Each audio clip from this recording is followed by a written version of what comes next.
À son arrivée sur l'esplanade du palais présidentiel, Andrzej Duda, président de la République de Pologne, est accueilli par son homologue ivoirien, le président Alassane Ouattara.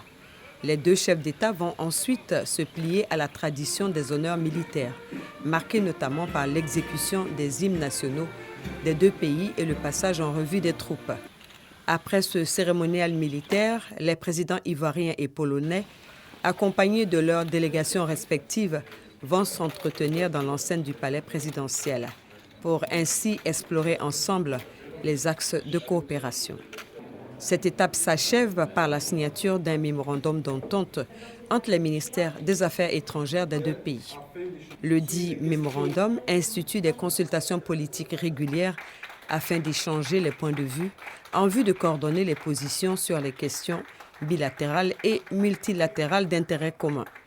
Après cette signature, Alassane Ouattara et Andrzej Duda vont de nouveau s'entretenir, cette fois à huis clos. Le point de presse est le lieu pour les deux chefs d'État d'insister sur la nécessité d'intensifier les relations économiques entre Yamoussoukro et Varsovie. Je voudrais dire à quel point je suis particulièrement heureux de vous accueillir en Côte d'Ivoire. C'est une visite historique, puisque c'est la première fois qu'un président de la République de Pologne a bien voulu honorer notre pays d'une visite officielle de travail et d'amitié. Je voudrais remercier M. le Président et les autorités polonaises pour leur solidarité, parce qu'avec l'invasion de l'Ukraine par la Russie, nous avons eu de nombreux ressortissants ivoiriens, en particulier des étudiants qui ont pu passer par la Pologne pour aller dans plusieurs pays européens et même de retourner en Côte d'Ivoire. Je crois qu'il y en avait à peu près 250 qui ont été conduits par notre ambassadeur en Allemagne, le général Mangou, et également 80 autres jeunes Africains qui ont pu quitter l'Ukraine via la Pologne pour pouvoir retourner dans leurs pays respectifs. Donc je voudrais vous dire à quel point nous avons été sensibles à l'hospitalité du peuple polonais.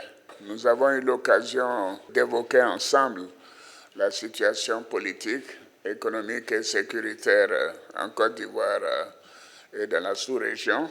J'ai pu vous dire que la Côte d'Ivoire est un pays qui est en paix, en sécurité pour les citoyens et les populations vivant ici, et qu'en matière de croissance économique, nous avons une économie en pleine expansion et que malgré la Covid, nous avons pu avoir un taux de croissance de 2% en 2020 et les perspectives sont pour des taux de croissance annuels de 7 à 8% de 2021 jusque pour les 4-5 prochaines années, comme cela a d'ailleurs été le cas de 2012 à 2019. Donc la situation économique est bonne, avec un taux d'inflation très bas, des investissements élevés et surtout des investissements privés. Et à cet égard, je vous ai demandé d'encourager les entreprises polonaises de venir investir en Côte d'Ivoire et aussi la possibilité pour nos entreprises de faire des prospections en Pologne.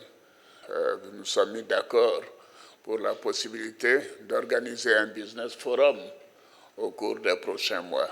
Et je sais que je peux compter sur vous. Les performances économiques de la Côte d'Ivoire charment la Pologne. C'est pourquoi le président Duda veut en faire un partenaire de choix en Afrique. Je dois dire que je suis vraiment très impressionnée par la croissance économique de la Côte d'Ivoire, le rythme de cette croissance, surtout au cours de 10 dernières années, lorsque ce pays a été géré par vous, Monsieur le Président.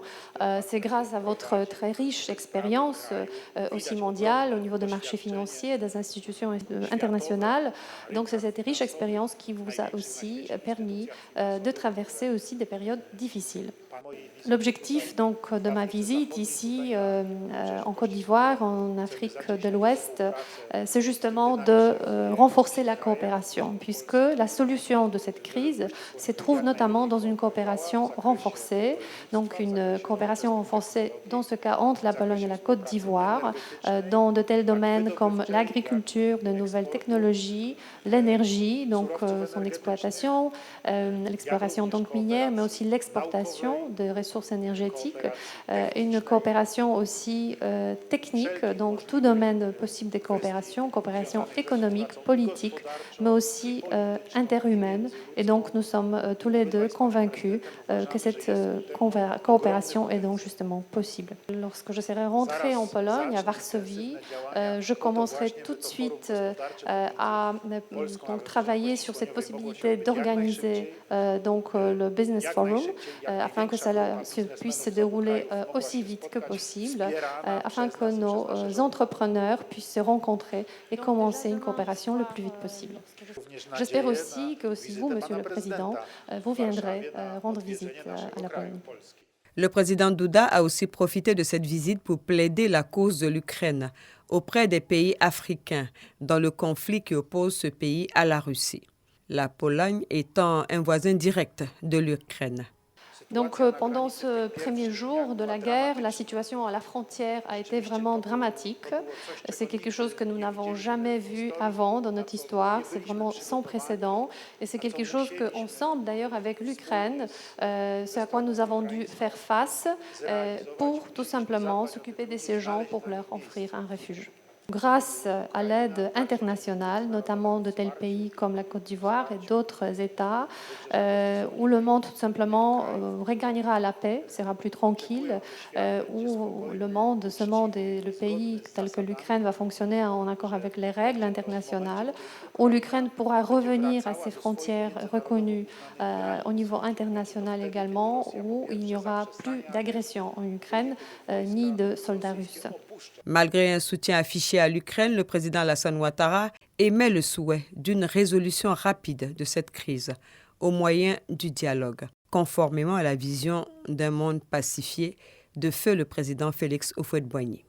J'ai insisté pour dire que nous sommes conscients qu'il est important de respecter les frontières héritées depuis quelques décennies, et que pour cela, nous avons montré notre soutien à l'Ukraine dans son combat pour recouvrer ses frontières naturelles.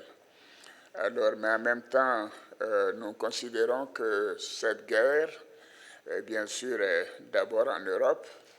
Et j'ai déploré le fait que quand il s'agit des conflits en Afrique, que ce soit en Éthiopie, au Soudan, au Congo ou ailleurs, la communauté internationale n'apporte pas beaucoup d'attention aux meurtres, aux dégâts et aux assassinats à l'occasion de ces conflits.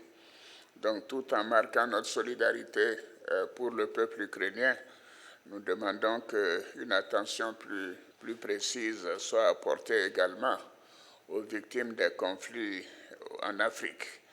Et je voudrais aussi indiquer que, compte tenu des conséquences financières de cette situation, que les pays africains ont besoin de mécanismes pour les soutenir financièrement, car il semblerait que cette guerre va durer pendant plusieurs mois ou plusieurs années, et cela ne peut pas être à l'avantage des pays africains. Donc nous voulons la paix, nous voulons la reconnaissance des frontières et nous voulons donc plus de solidarité au niveau des pays. Après Abidjan, le président polonais est attendu demain jeudi à Dakar, au Sénégal.